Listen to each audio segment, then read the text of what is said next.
David DeGuzman alongside Joe Nugent for a special Saturday edition of the Digital Sports Roundtable on the road at Muirfield. The man of the hour right now just happens to be behind us on the driving range. Scotty Scheffler going into today was behind not the greatest front nine, but wow, what a comeback on the back nine with the help of some others who didn't have a great latter half of that round. And for Scotty, he had his chances on the front to make it special. There was a couple holes that I was at. Both of them, he had birdie putts, and they missed by this much. So it felt like he had those chances. It was going to be a matter of time, and sure enough, for the last 5 holes, birdies. He was even par going in those final 5 holes.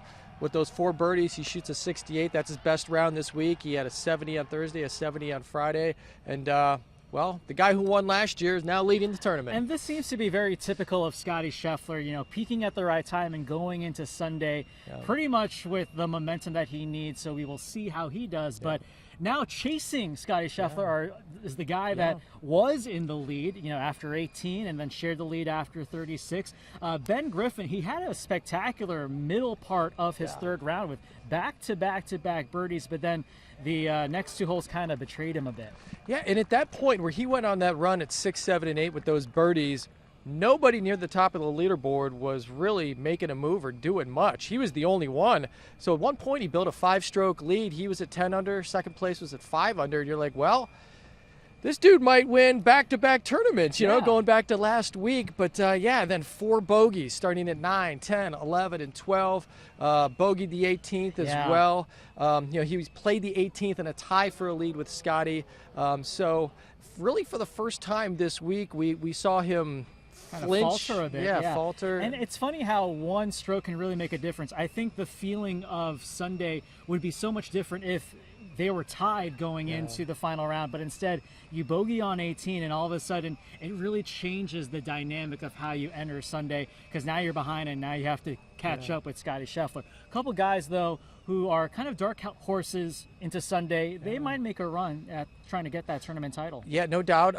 Jordan Spieth, I know he's had issues here through the years. He had a wild round today, all right?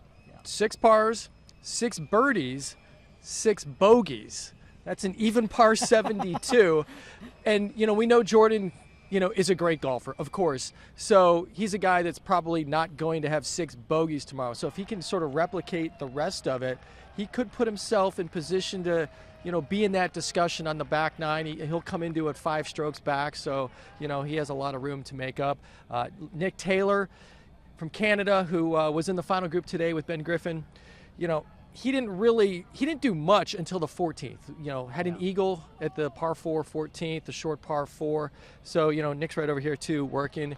And, he's 5 under, he's 3 back. I mean, he could definitely win this thing. He's won before in the PGA Tour. Not a huge name, but he's a guy that can finish it on a Sunday. So I'm kind of curious to see what he can do as well. I think it's going to be a very fascinating Sunday. One more day of milkshakes in the clubhouse and drinks on the 18, and for us working hard to catch up on all the action. Should be fun. I'm looking forward to seeing that kind of Scheffler-Ben Griffin battle, kind of a new guy versus the reigning king. So it should be a lot of fun. Joe Nugent, I'm David DeGuzman. We will see you on Championship Sunday here at the Memorial.